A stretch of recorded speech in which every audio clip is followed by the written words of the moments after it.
Okay, so this right now is kind of signals a big shift in the class. It's kind of like part 1 to part 2. So up until now, we've mostly been building circuits, right? With the exception of project 4, where you did some assembly programming. But kind of the goal of doing the assembly programming was to understand even like what circuit we had to build and why it was doing the things it was doing, so that we could, run the machine instructions.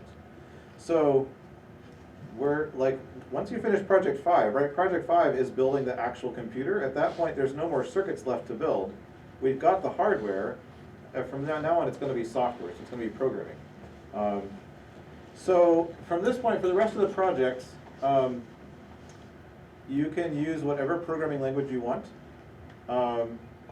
because ultimately the project is write a program that takes certain input and produces certain output. So it doesn't actually matter what language you write it in.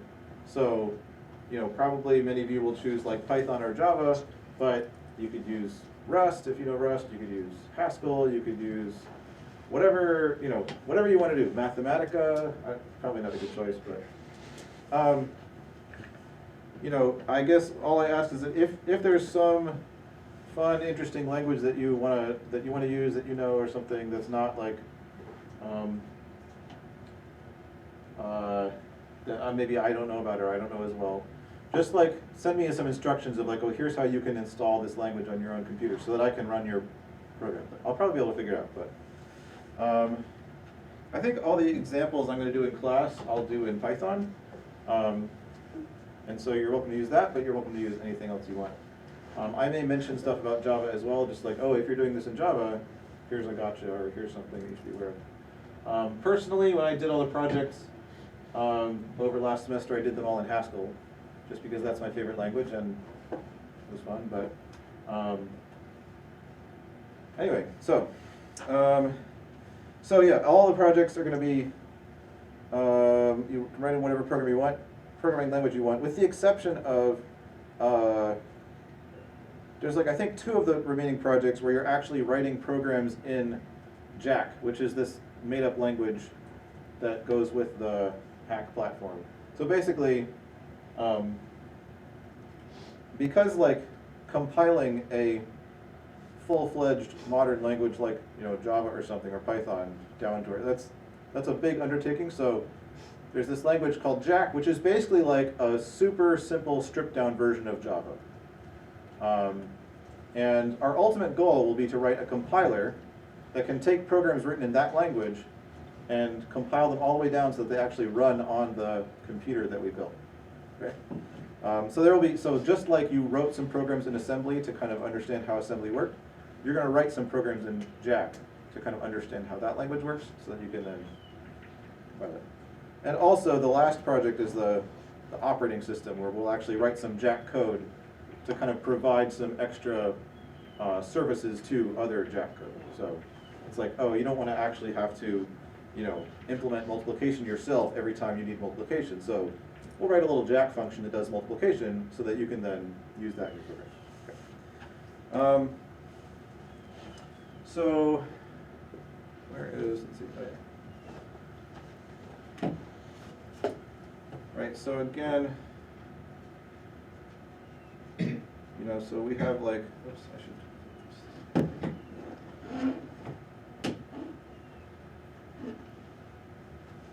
We've now finished building, or once you finish project 5, the CPU, right, which has a whole bunch of other stuff below that. I'm not going to draw that, right? But then on top of this, there's, I think I've written this diagram before, but there's something called a virtual machine.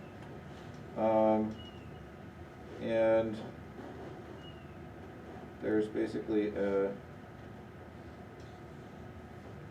I should say there's like, right, on top of the CPU we have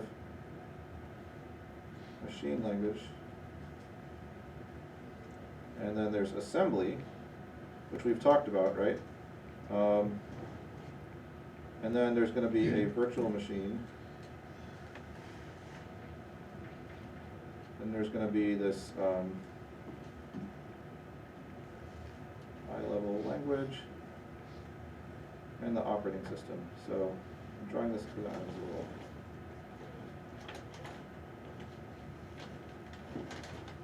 So the operating system is itself written in the high-level language, but it's kind of providing some services to other things written in the high-level language. That's why I kind of drew it as a little box off to the side, right? So basically from here, to translate from assembly to machine language is a program called an assembler, and that's what we're going to start talking about today. That's project 6. There is something called a virtual machine translator that turns virtual machine code into assembly code. And then there's a compiler that takes the high-level language programs and turns them into virtual machine code. And you might wonder why we need like a separate level in between, but we'll talk about that when we get to it. There's some good reasons that it is very helpful to have a separate layer in between the high-level language and the assembly. I mean, this is basically what we have left to do. So, like this is chapter 6. This is, I forget what chapter, oh no it is, yeah. This is chapters 7 and 8 in your book, and the compiler is chapters 10 to 11. I think chapter 9 is about like actually writing a program in this high-level language called Jack. And then chapters 10 and 11 is the compiler, and then chapter 12 is the OS. So, you know, the way the book has things organized, there's like one project per chapter. But some of these, especially like the ones for chapters 7, 8, and 10, 11, they're pretty hard. Like the projects are pretty hard and much bigger in scope than some of the previous projects. So what I've actually done, well, what Dr. Frere did, and I've just kept his organization because I think it works pretty well, is to split these up into, actually no, I think these ones, there's just 2 projects, I think there's one for each. No, I don't remember, that may be split. But certainly chapters 10 and 11 is actually split into 4 projects for you. So we'll do it over the course of 4 weeks. And basically instead of doing like chapter 10 and then chapter 11, which kind of has you, well, when we get there you'll see. But hopefully we've split it up in a way that makes it a little more manageable, into more manageable chunks. Okay, so that's kind of where we're going.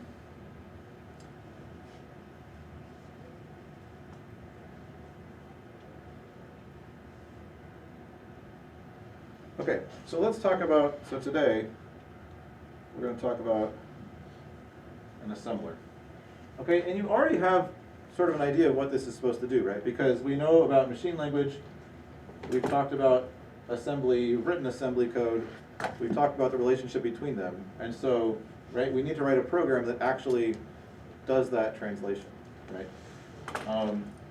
And you can easily imagine, like, you know, the very first people programming computers, you know, at first they had to directly write stuff in machine language, and they're like, well, this sucks. Maybe we can write a program to like let us write in a little bit higher level, you know, and use like symbols and names for things instead of writing like 00111010. And so then of course that first assembler, they had to code it directly in machine language, but once they had written it, right, then they could write at a little higher level.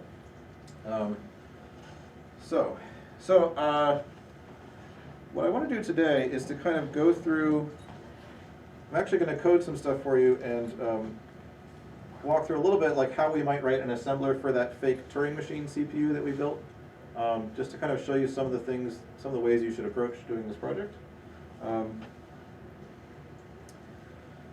Assembler.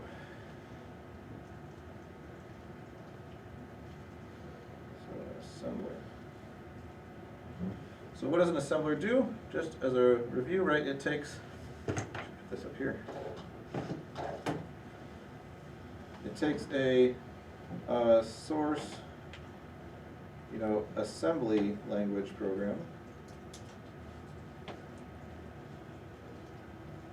and produces what is often called an object file, which is in machine language. Now, there's one big difference between a real assembler and what we're going to do.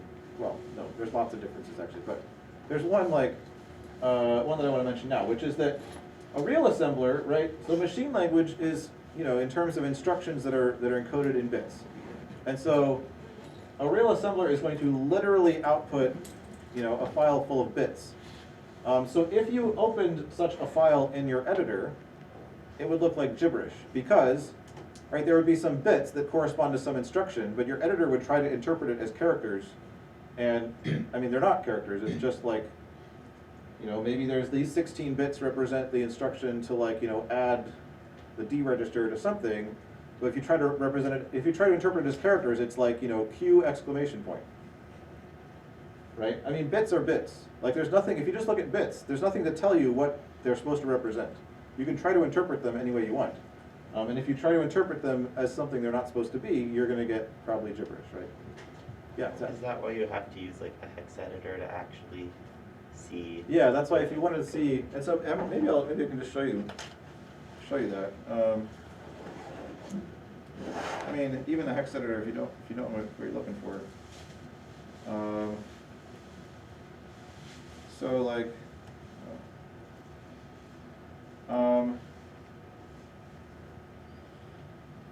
if I look at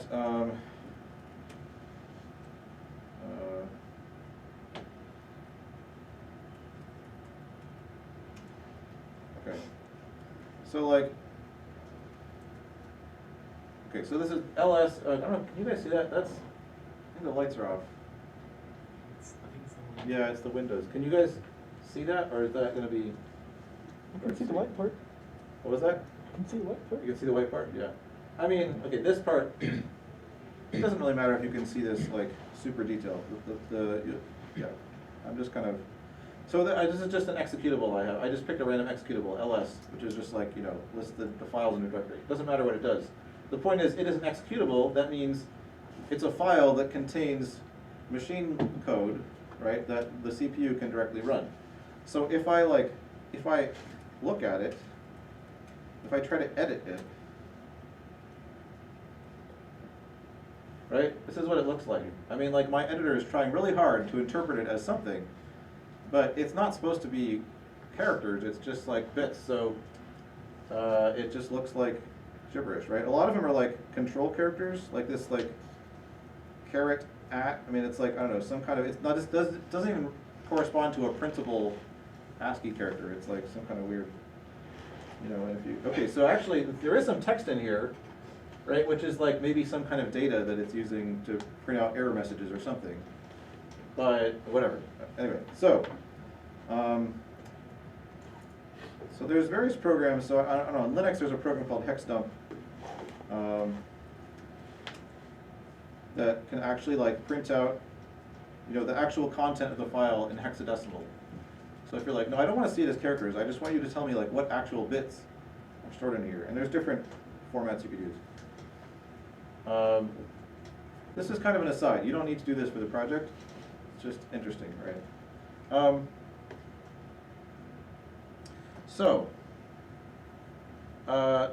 My point is, the assembler that we're going to write will not do this. The assembler that we're going to write will actually output a file containing the characters 0 and 1. So if you look at the actual bits, like, 0 is an ASCII character that's encoded as like, maybe it's 00111010 or something. I don't know. And 1 is another ASCII character that's encoded as something different. So the CPU would not actually directly be able to run it because it has like way too many bits in it. But the point is, we, as humans, will be able to look at it and see 1s and 0s because the editor will say, oh, this file contains characters which are 1 and 0. But then to us, we're thinking of it as if the file just contained those bits. And then the CPU emulator knows about that, and it's like, yeah, I'm going to take this file containing these characters 0 and 1, but then just interpret them directly as bits that I'm going to run. So that will just make it a lot easier for us to like look at the output of the assembler and think about it. Just pointing out that's not what an actual assembler does. Okay, so back to. All right, and so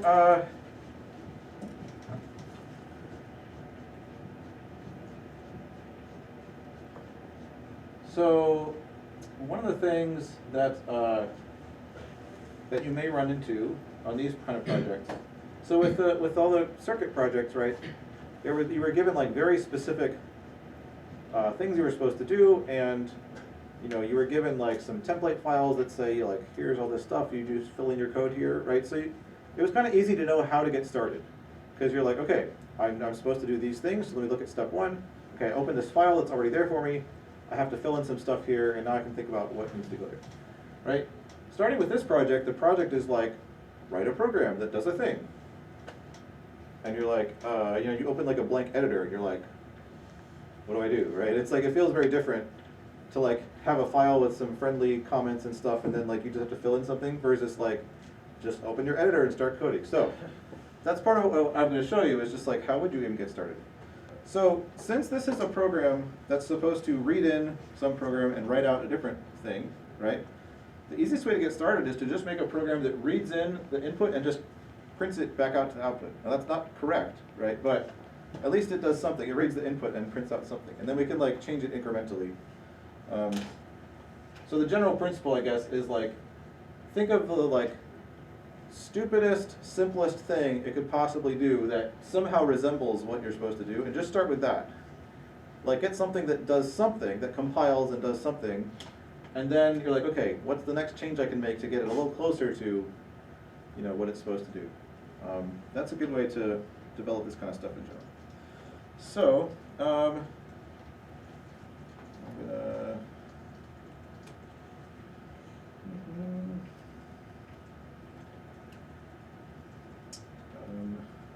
Sorry.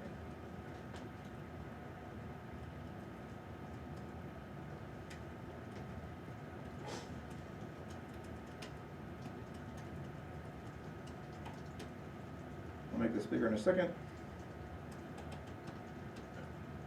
All right, is that big enough?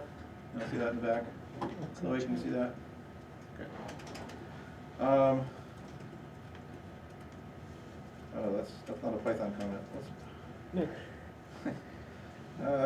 It's like 17%. Like, how many different comment syntaxes do I know? I don't know, I can think of like 6 off the top of my head. All right. The other thing that always trips me up is whether true and false start with a capital T or lowercase t. At this point, I know so many languages that like, and half of them have one and half of it there. I just try one, and if it doesn't like syntax highlight, I'm like, oh, must have been the other one. All right. So this is in Python. Maybe you can't see that, but this is a Python file. So how do we do this? So we can open. Let's see. I guess what I want to do is I want to say like input file. I think I have to like import sys or something like that and say sys dot.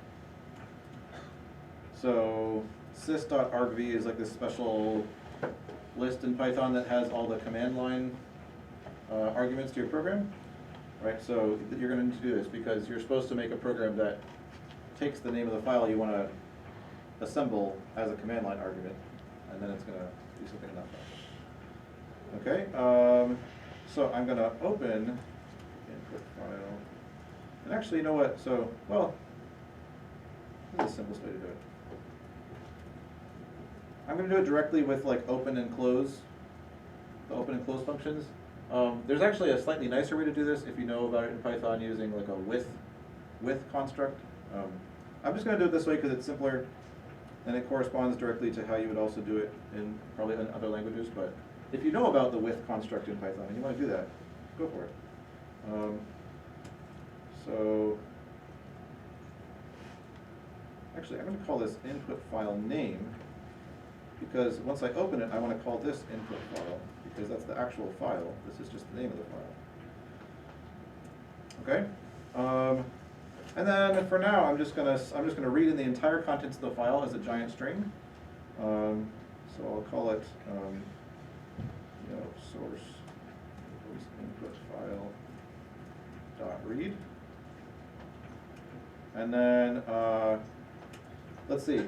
What I want to do actually is I want to figure out. So the input file, I'm expecting it to be named something like something.asm, and I want to output something called something.hack. So .hack is the extension for stuff that's actually in machine language. Well, actually that has like 0 and 1 characters that represent the machine language, right? So I could do something like, I can say input file or file name, file base. I'm gonna take the input file name and split on a period.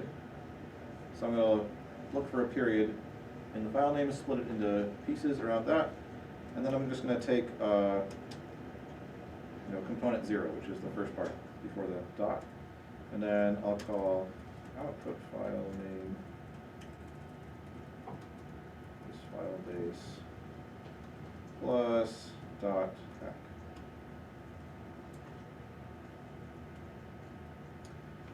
And then I'm just gonna say right. I have got to open it first.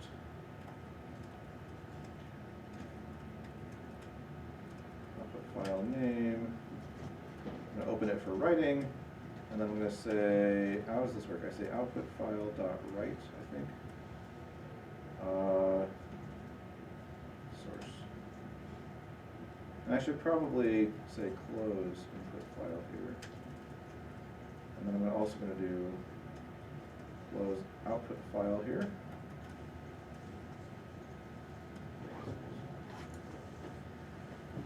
Any questions at this point? We can run in a second, just see that make sure that it works. But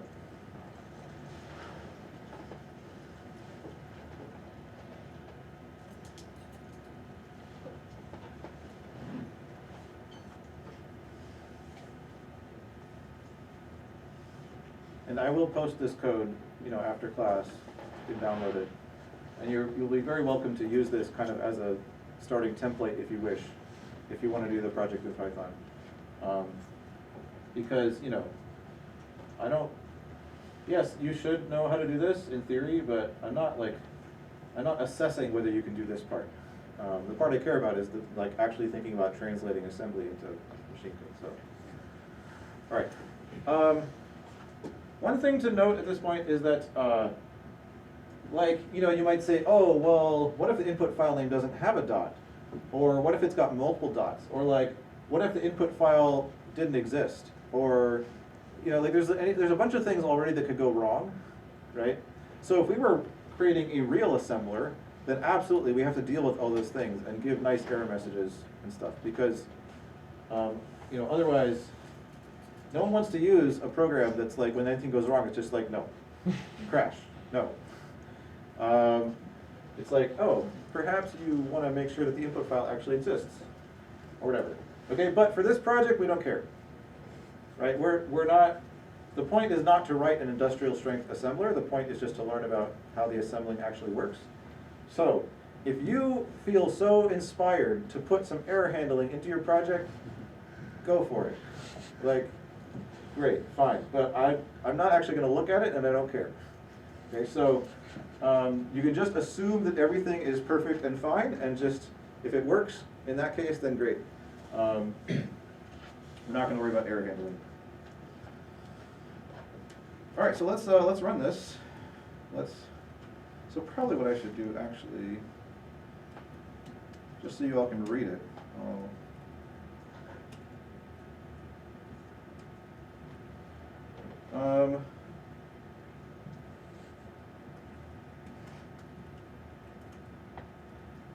I guess I can put a little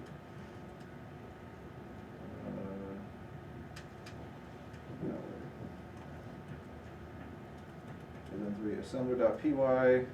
Oh, I guess I don't have I need a file to give it, right? So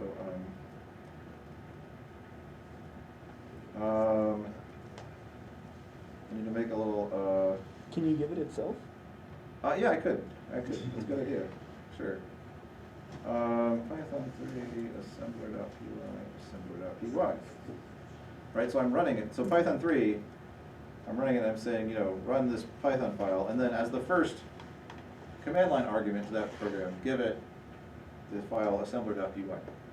So it's going to open itself and should. Okay, no, it crashed. What? name close is not defined. Oh, I have to say like, oh yeah, close. Oh right, it's actually input file dot close. Yeah, whatever. I mean, open, right, because open you don't have anything to call open on. Open is just like a standalone thing, but once you get the thing that you opened, then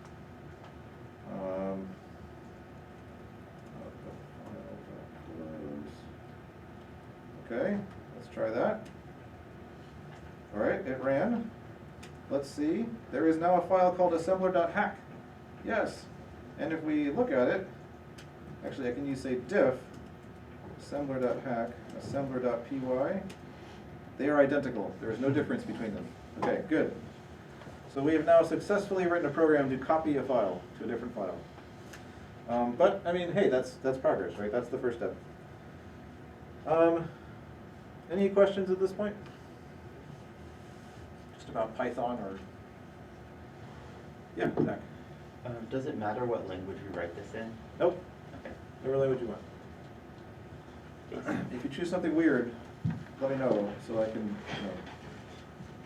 figure out how to build that language and run your programs. But whatever you want. Will we eventually have an assembler that operates like just on the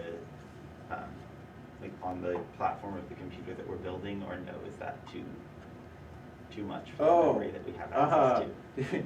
You want to write an assembler in like the hack assembly so that it can run on the, yeah, no, we're not going to do that. That would be really cool. I mean, how hard would that be? We don't have any way of like reading characters yet. We don't. Yeah, we don't. I mean, the operating system will give us that. So maybe after. So like it would, yeah, but we don't have, there's no file system or anything. So like, I can imagine writing a program that would run on this computer, the hack architecture, that would like prompt you, and you could type in your whole assembly program, and it would like then like print out the machine code or something. But the only way we have to do input and output is the keyboard and the screen, right? There's no file system, so or there's no like disk device. I mean, however, no. Okay, so you could also, so for the output, you could certainly imagine it like writing the output to just somewhere in RAM, right? And maybe there's a way that you can like preload the RAM with like certain data that you want. That would be a very interesting project. We're not going to do that. Did everyone understand Zach's question? So the question is, like the assembler that I'm writing here, it's just running on my computer. Like I'm writing it in Python and it's running on my computer. So Zach is asking, can we actually make an assembler that will run on the hack computer itself? Just like the first people building an assembler would have had to do. Like they're writing an assembler for this computer, but it's going to run on that computer. We're not going to do that. That would be very interesting, but it would be much more difficult than necessary. Final project. All right.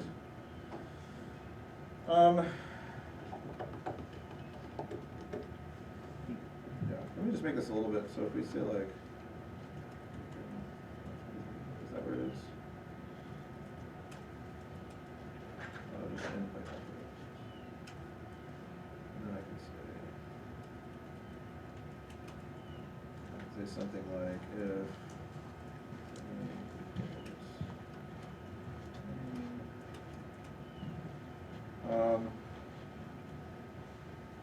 I guess, well, I guess we don't really use this. Never mind. All right. I'll do it that way. It's fine. All right.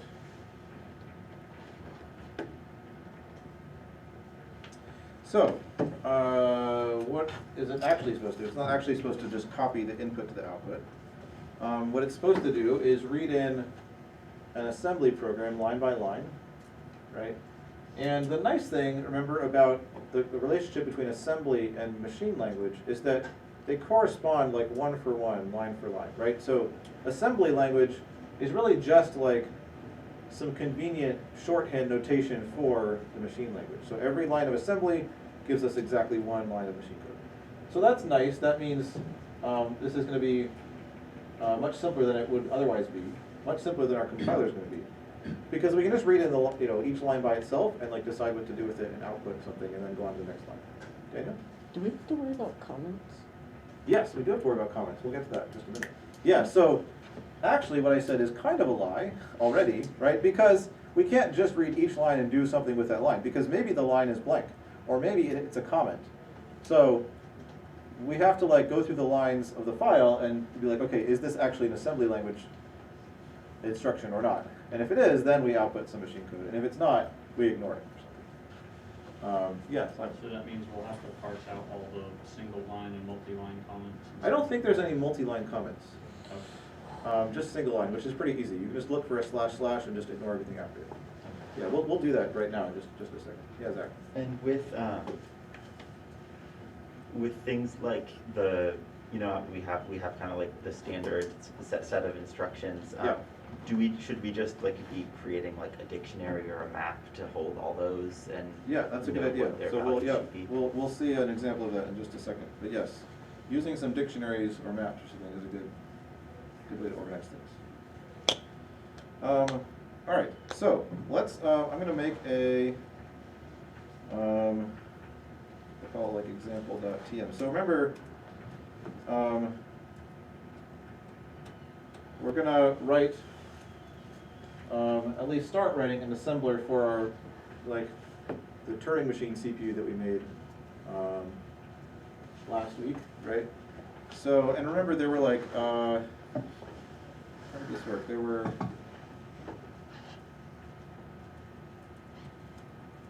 CPU instructions. I believe there were 6 instructions, right? There was move left, move right, jump if clear, jump if set, write and erase. Yeah? Yeah. And I think the bit patterns for these were, this goes 1 0 0, 1 0 1, 0. Yeah, so the first bit tells us if we're moving, the second bit tells us if we are jumping. Yeah. 0 1 0, 0 1 1. And this one is 0 0. Oh, I should put these in the order. Looks nicer that way. 0 0 and 0 0 1. I think that's right. It actually doesn't really matter, as long as we pick something. And if I got it wrong, we could easily fix it. But the point is, we know what instructions there are and how they correspond to bits, right?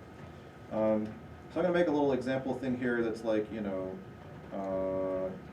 move right, right,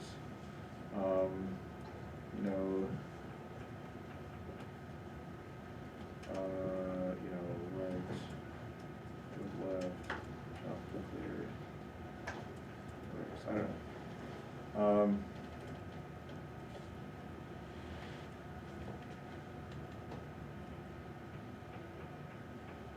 Now, of course, yeah, the jump clear may necessarily make much sense yet because we would need an A instruction to tell it where to jump.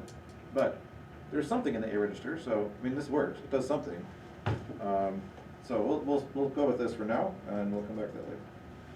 So yeah, I think someone suggested using a dictionary, and that's a great way. Like we could just have a dictionary that literally maps the names of these instructions to the bits that they correspond to, right? So I'm going to call this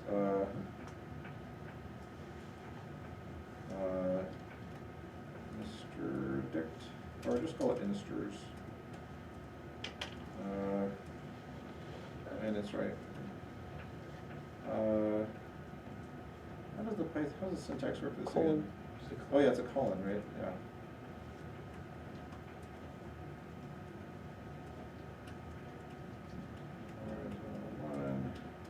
Colon. Oh yeah, thank you.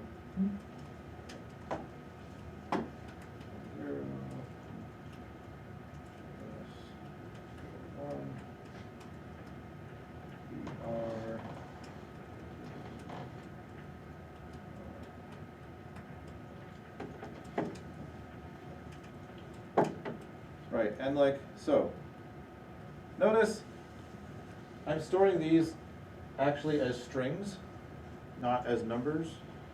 Because like, I mean, yes, they are numbers in the sense that any binary string you can interpret it as a number, but they're not really numbers in the sense that I'm not doing math with them.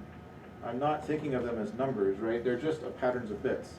And ultimately, we're gonna make something that outputs, you know, actually outputs those strings of ones and zeros, not actual bits. So this is perfect. This is what I need. And I can just say, right, so I want to change this. Instead of reading the whole thing all at once, I want to read it in line by line. And like, as I read in each thing, I'm going to decide immediately what to do with it and write out the output and then go on to the next line. So I'm gonna open both files at the beginning, and I'm not gonna. I'll close them at the end, and I'm not just gonna call .read on the input file. Oh, I guess I do need. I'm gonna move. So this was the code that's computing the name of the output file. I need to, of course, do that before I open the output file. So I'm gonna move that up here. So like, find name of output file, open input and output files. And then I'm going to say, you know, process each line of. So in Python I can do that by saying like for line in input file. Files are loopish things that you can have a for loop on, and it just gives you each line in turn. And what do I want to do? Well, the simple thing for now is I can just say output file dot write. What is it? Insters line.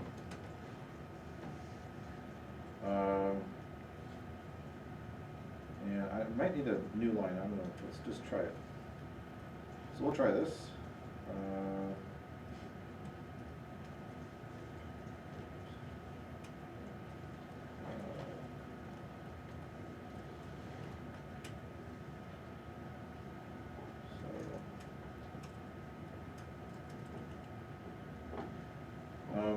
What is it called? It's called example.tm. Okay, key error, yes. Oh, wait, what?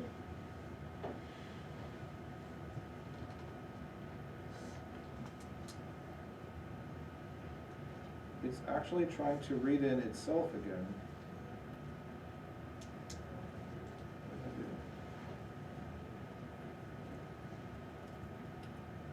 Oh. Oh, I know why. I think, yeah, argv, right, is this array that's like, or this list that's all the inputs. Actually, it's not quite true. 0 is the name of the program itself, and then 1 and on are the arguments. So it just happened to work before that when I thought I was giving it its own name as an input. It was actually not looking at that. It was looking at its own name, which already was in 0. And I think I need 1 here. Okay. Oh yeah. So okay. Notice that the lines I get still have. So it says key error, mr\n. So that means the string it got was actually had 3 characters, mr, and then a new line. And of course that's not a key in the dictionary. So I could just call .strip on it.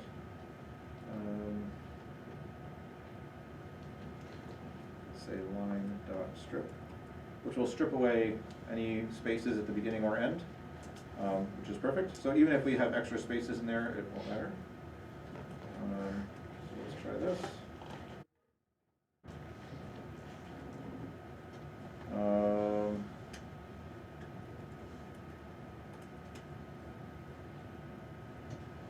Oh, what? Didn't work.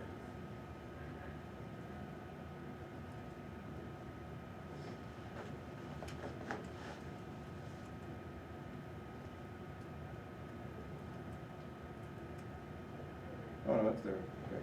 But it output it all in one line. So I have to say this plus new line. right? Because the instructions don't have new line characters in them. And when you say output file dot write, at least in Python, there might be like a write line function, I don't know, but write by itself just outputs literally what you said, it doesn't output a new line character. So if we want each instruction to be on a new line, which we do, we need to put the new line character ourselves. Okay, we'll try that. What?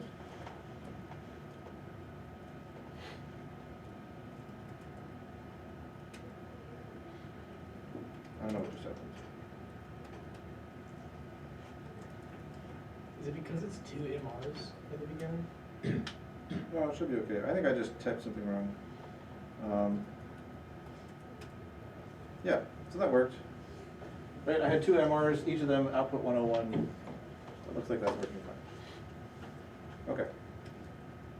So we'll go back to here.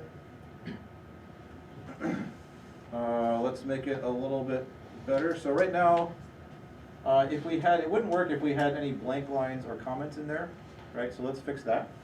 So here's what I propose. Here's probably the easiest way to do this. It's not like the most general way to do it. So if you had, I think someone mentioned if you had like block comments where, you know, it starts with like a slash star and then it goes all the way to a star slash. You have, like, to process those, you have to do something more sophisticated. But for here, all we have to do is when you see a slash slash, just ignore everything to the end of the line. So we're going to take each input line and look and see if it has a slash slash in it, and if so, just throw away that part. Then, after we do that, we're going to call dot strip on it to get rid of all the spaces. And then we're going to see if it's empty or not. And if it's the empty string, at that point, that means either it was blank to begin with, or it only had a comment or something, and we can just ignore it. Otherwise, we're going to assume that what we have left is an actual instruction and, you know, process it accordingly. So I want to say line equals line dot split slash slash 0. Okay, and this, I think, if you call dot split and it doesn't have that in it at all, it'll just return you a list of one thing, which is the entire line, and then it'll work fine. And then, actually, we can just call dot strip on that. And then we want to say if line is empty, well, if line is not empty, then we're going to actually write the thing. And if the line is empty, we just ignore it. Okay. So we should be able to go back to our example and be like, you know, this line of code.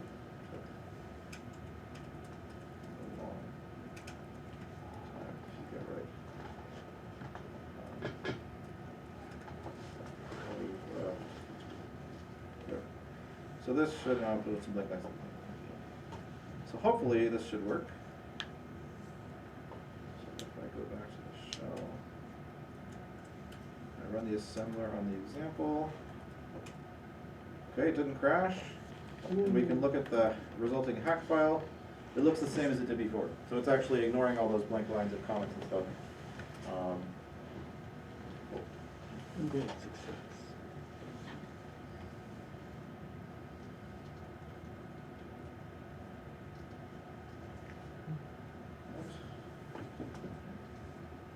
Oh, I see.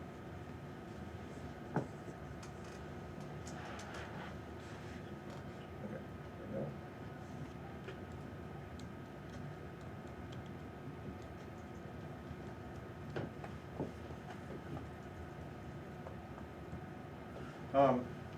Actually, I remembered. This is not actually quite right. I mean, not that it really matters, but we probably want to do actually something like this. So, just because the way we actually defined our Turing machine CPU, the instructions were 6 bits, and for a C instruction, the first 3 bits are 1s. And then for an A instruction, right, it was a 0 followed by whatever 5 bits. And we haven't handled A instructions yet, but that's probably what it should be.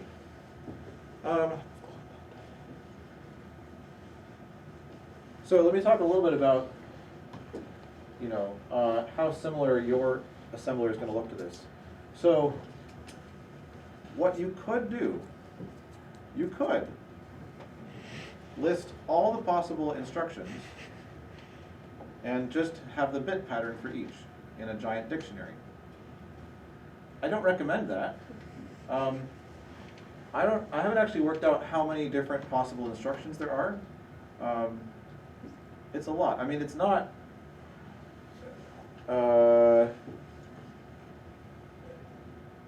Well, in theory, there's 2 to the 15th, right? Because it's 15 bits, which is, what's 2 to the 15th? That's, 2 bits. it's like 32,000. So like, Doable. I mean, you could have a Python program that had a 32,000 line dictionary. Like, that's possible, and actually Python would, I think, would be okay with it, right? It's you that wouldn't be okay with it. So, don't do that, right? So what do you do instead?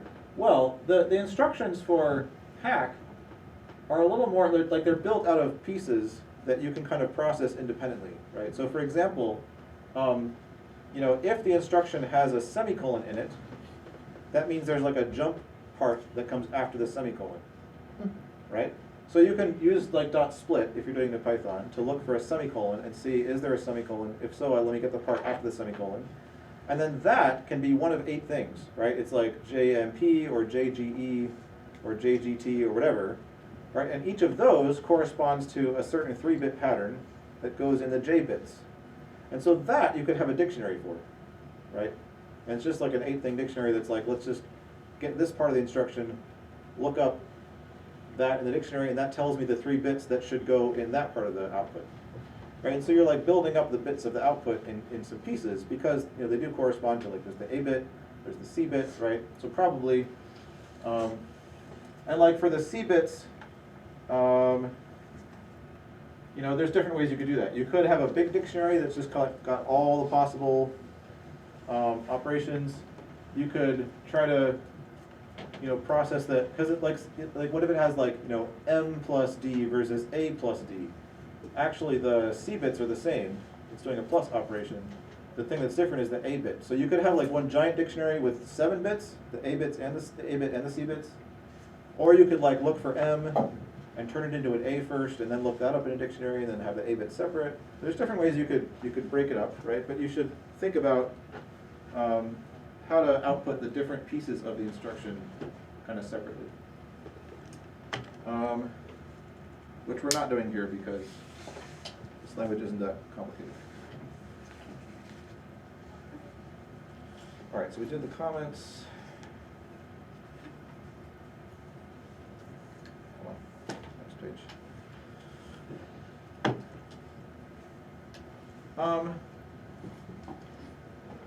So how do we do A instructions? Let's do that. How much time do we have? 30 minutes. We got time. So the A instructions, right, or it looks like an at, and then, well, there's different things it could look like. It could just look like a number, in which case you just take that literal number and turn it into bits, and that's your A instruction, right? It could also look like some kind of label. So let's talk about the number part first. So actually, let me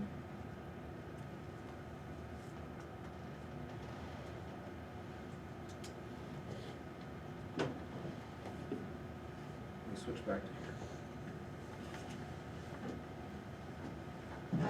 I think at this point I'm just going to like talk through some other things rather than try to write more example code.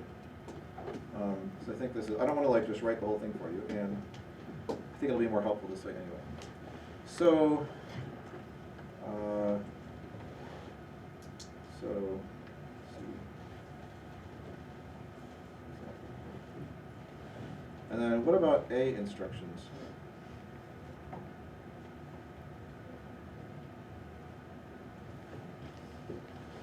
Okay, well, of course, you look, you know, see if,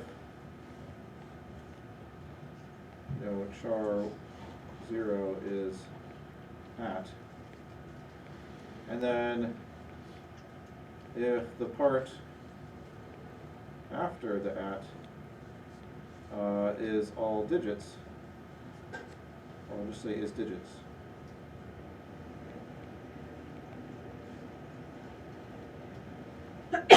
we just convert it to binary. And now, depending what language you're using, there may be like some really simple way to do that the library provides.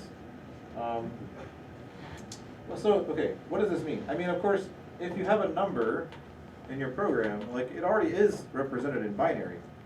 But we actually need to output a string which has zeros and ones that represents, you know, the binary representation of that number. So how would you do that? Like I think in Python there's a function called bin that does this, I think. I don't remember if there's a way to do it in Java. There probably is. Google. What was that? I said Google. Google it, yeah, you can Google it. I will say, yeah, you're welcome to like Google this, see if you can find a way to do it. I think in the interest of time, I'll move on. If you are stuck on this and you want some help figuring out how to convert your thing to binary, please ask, and I'm happy to help. Yeah, exactly. We wrote a binary conversion program in Python, I think, in 150. Okay. May not have, I don't remember. Yeah, that's quite but, possible. Do we just assume that it's digits? And like if we have like 10110 or whatever, do we assume that it's digits and convert that to binary? Oh, you mean if you had an at followed by like Only ones and yeah, zeros. yeah, if you're like 101, is that the binary number 101 or is it 101? Yeah. I'm pretty sure the way the assembly language is specified, the thing following the at is a decimal number. So even if it's only zeros and ones, it's still like 101 or whatever. It's not 101. You could imagine, and actually, I mean, real assembly languages typically have this, where when you have some kind of constant, there's different characters or some way you can indicate what base it's written in. So you could write a constant in binary, or in decimal, or in hexadecimal, depending on what you want. And then the assembler would have to look at that and be like, oh, it's in this base, so I need to convert it, or whatever. Yeah. Java has a built-in integer.to binary string. Integer.to binary string. There you go.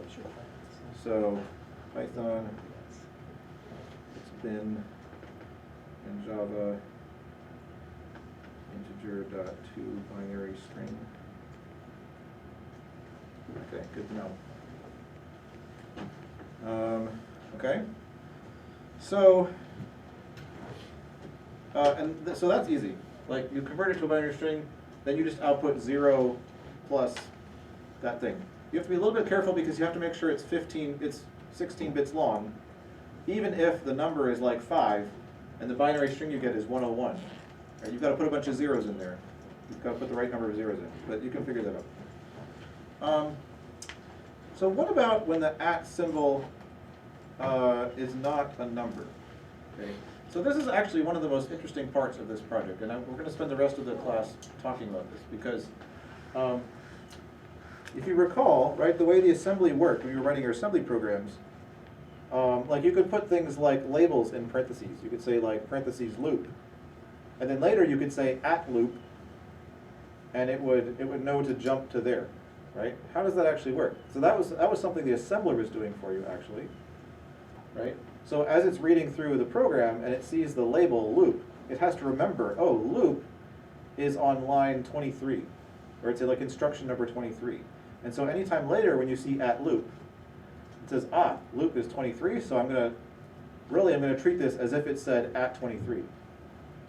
Right? So it kind of looks up the loop and sees that it's 23 and then outputs that number. Another reason this is interesting though, right, is that you could see @ loop before you see the parentheses loop. So if you're just going through one line by line and you see @ loop, you're like, well, I don't actually know what that is yet. Right? Because maybe the label is defined below. And you did this in your programs that you wrote, right? Because you might want something that jumps later in the program. You're not only going to ever jump backwards. So this is something that it has to deal with. Zach, do you have a question? Oh, no, sorry. Okay, all right, no worries. So and the other thing, right, is that if you use that @ something that it wasn't a label and it wasn't some built-in thing, then it just treated it as a variable and it just automatically assigned it a certain location in RAM. Okay, do you remember this? So basically, if I just said like at X, it's like, oh, X isn't a built-in label thing like screen or keyboard, and it's not the name of any label in your program, so I'm gonna assume that's a variable, and I'm gonna assign it RAM location 16 or something. And then if it saw at Y, it's like, oh, okay, that gets 17. So there's a bunch of different things it has to do to process these labels. Okay, so the easiest way to do this is to actually use two passes. So you first go through the program once, and you just look for labels and stuff like that. You don't actually translate any instructions yet. You just kind of save them off in a list somewhere. And then once you've seen everything, you can now go back through and start actually translating it. Every time you see an at label, you now know what it is because you've read through the whole program. There's other ways to do it, but this is the simplest way. So we're going to use two passes. The first pass, oops.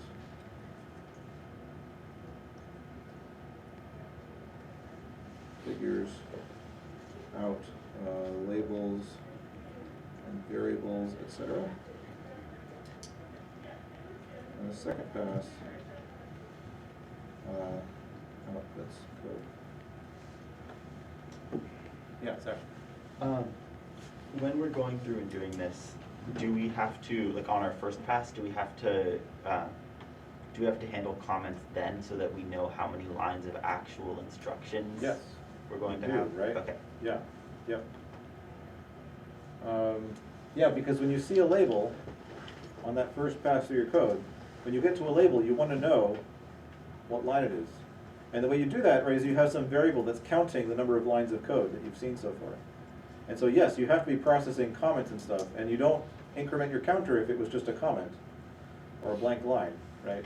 You only increment the counter if you're like, oh, I saw an actual line of code.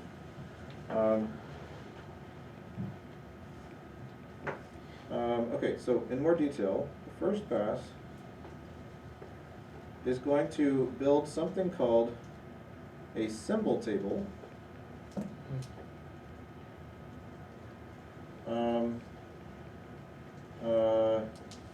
And a list of instructions. Right, because there's no point, when I say two passes, I don't mean you're literally going to reopen the file and read the whole file twice. Right? The first time through, you can do that process, you have to process the comments and stuff anyway. Since you've already done that, you might as well just take the processed instruction and save it in a list, so that you don't have to reprocess it later. You now just have a list of exactly what the instructions are. The second pass will actually just be a for loop to go through that list, instead of rereading the file. Right? The symbol table maps labels to numbers. Right? I mean, the numbers could be, well, yeah, there's several things they could be, right?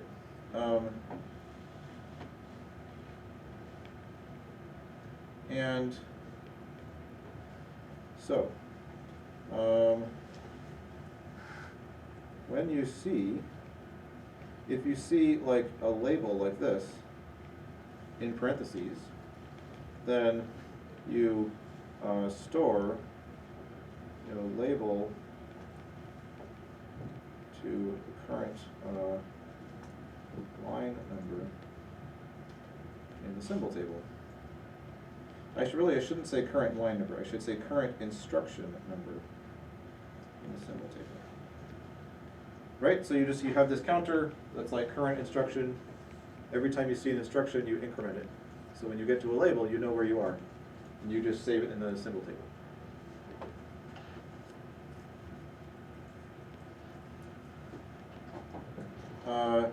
If you see something like this,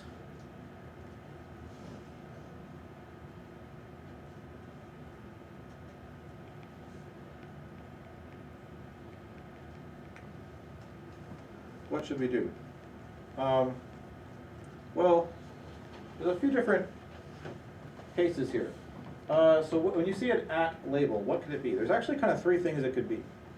One, it could be like a built-in label, like screen, or keyboard, or R0, or there's actually a whole list of them in your book.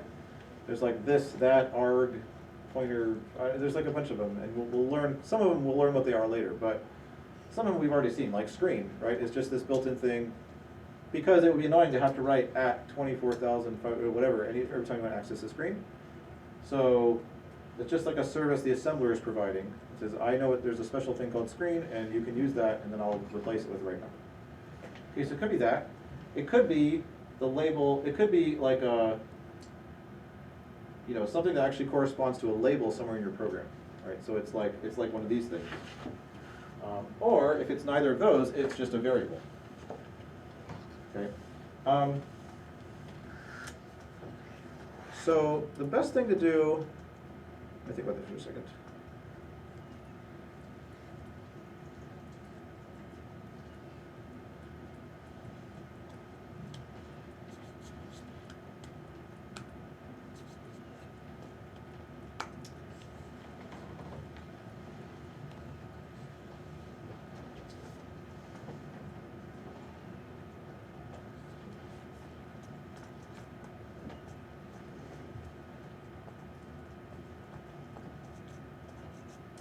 Right. Here's what we're going to do. So the idea is, we need to remember, if we see a label and it might be a variable, right? We need to remember it so that later we can assign a memory address to it. Like this is the key point here. The problem is, I don't actually know yet whether it should be a variable or not. Why don't I know? Well, because it might be the label of a it might be, I should stop using the word label, because I think I want to use the word label to refer to these things that are in parentheses.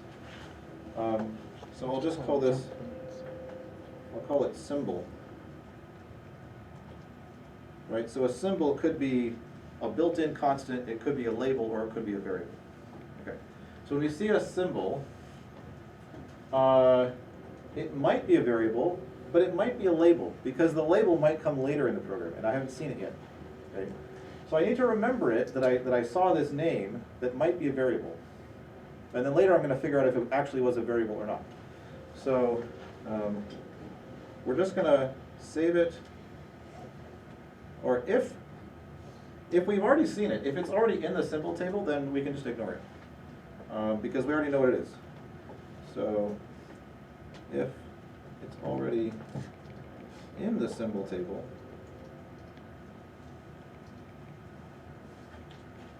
ignore. Otherwise, we're just going to add it to, we'll just have a separate list of like, hey, here's some names I've seen that might be variables. Okay, Simon? Could you do it in 3 passes instead of 2, where you like first go through and find the labels and then you go through and find the rest of them? You could. That way Yeah, you totally could, and that would be fine. And that might be simpler in some ways. It's a little bit inefficient, I guess, but it doesn't really matter that much for this project. Yeah, and just to be clear, for this project, like the only thing that matters in terms of your grade, in terms of getting credit for it, is like, does it work? Does it do the right thing? I might look at it and give you maybe some feedback on the way you've coded it, but that's not actually, so you could, if you think of a different way to do it, and you want to try it out, as long as it works, it's totally fine. Zach? Can we separate the labels from the variables by the parentheses? Just if there's parentheses around characters, then it's a label? No, because when we, if we just see a line that says at and then some name, right, that doesn't have parentheses around it. Oh. Right? It might be referring to a label somewhere that has parentheses around it. But that label might be somewhere below it in the program, which is why I don't know yet. Is it a label that's like I haven't seen yet? Or if it's not, then it's just a variable. Does it matter? Because we're loading the address, It does matter, right? because if it's a variable, we need to assign it an address in RAM. It's like 16, 17, 18, whatever. Okay. If it's a label, then we need to assign it the number of whatever, wherever that label is. Okay. Yeah.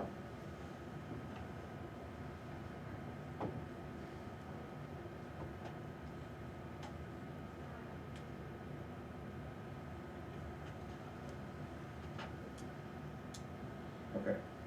So I'll just say might be variable.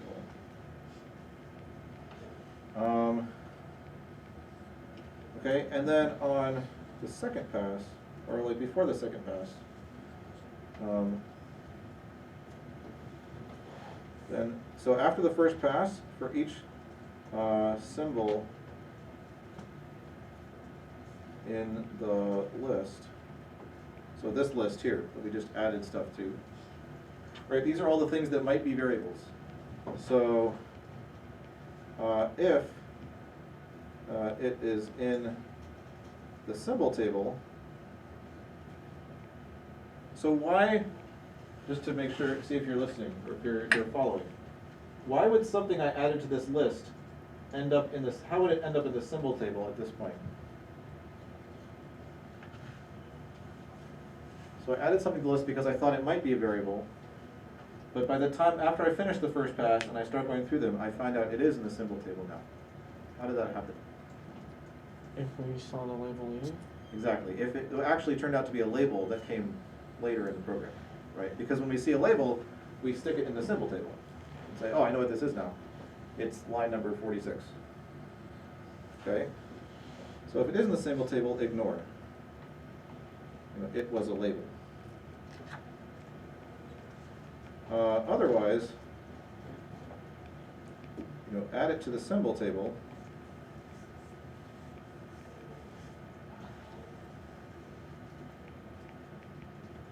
You know, with the next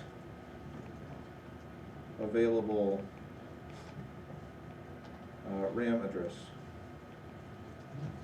Right, and you just have a variable that starts at, I think it's 16 that it starts at, and every time you do this, you put that in the symbol table, then you just increment that variable. It's like, okay, well now the next available one is 17. And so you go through and just assign locations to all the variables that way. Okay, and then on the second pass, you know, when we see, you know, at symbol,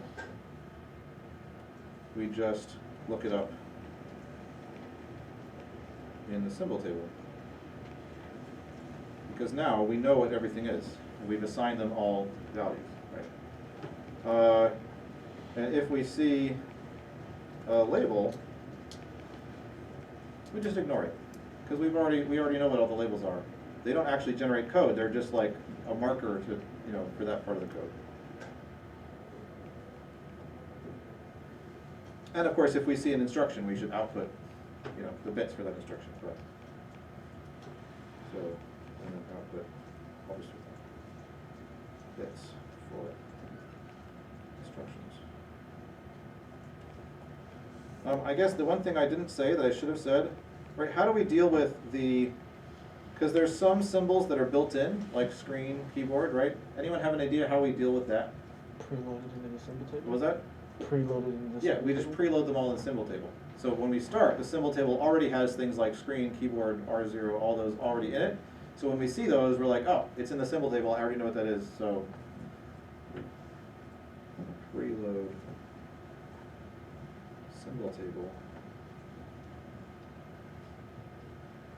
with built-in constants.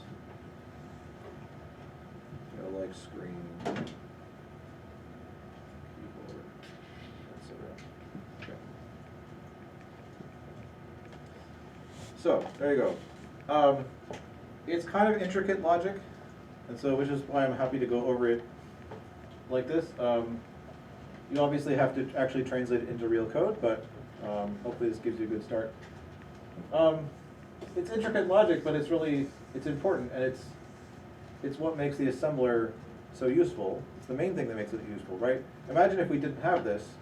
Now, whenever you're writing assembly code, instead of writing, you know, things like at loop, you just have to say like at 14, and you just have to count and see, oh, the beginning of my loop is at instruction 14.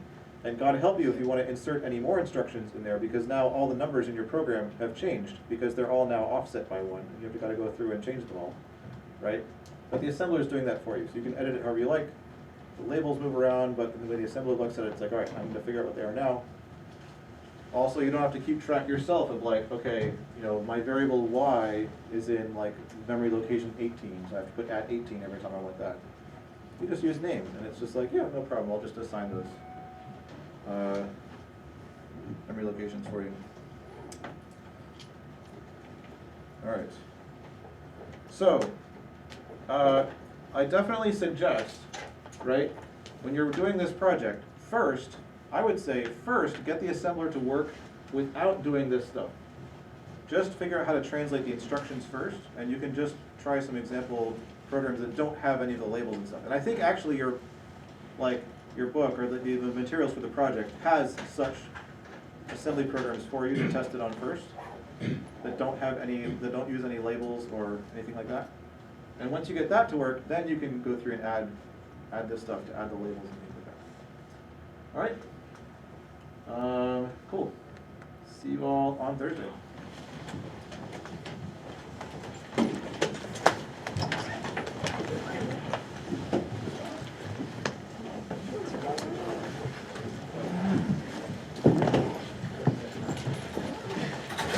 Can I have this one real quick?